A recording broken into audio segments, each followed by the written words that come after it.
Hello friends, यहाँ पे पौने कटोरी मैंने उड़द की दाल ली है, फिर चौथाई कटोरी चना दाल ली है। दोनों को एक बाउल में निकालेंगे और इनको पानी डाल के अच्छे से धो लेंगे। अच्छे से मसल के हाथों की सहायता से इसको धोएंगे। फिर सारा पानी निकाल के फिर और पानी भर के ओवरनाइट इसको भिगो के रख देंगे। सुबह देखिए दाल हमारी फूल गई है। इसको मिक्सर जार में डाल देंगे।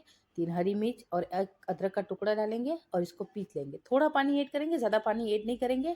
और इस पेस्ट को एक बाउल में निकाल देंगे। फिर इसमें ऐड करेंगे नमक टेस्ट के अनुसार और फिर चम्मच की सहायता से इसको अच्छे से फेंटेंगे ताकि बिना सोडे डाले ही हमारे दही बड़े बहुत सॉफ्ट बनेंगे।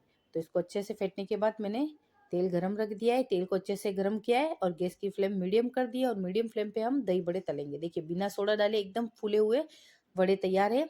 तो बड़े को मैंने मीडियम फ्लेम पे तल लिया है और ब्राउन हो गए। इनको हम निकाल देंगे।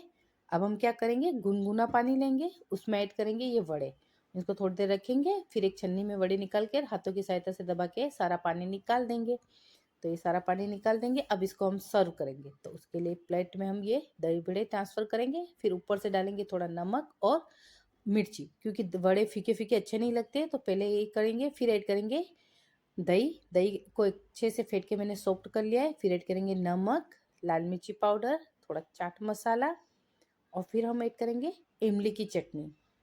और फिर इसको हरे धनिए से डेकोरेट करेंगे। फिर ऊपर से ऐड करेंगे काजू और सर्व करेंगे हमारे दही बड़े।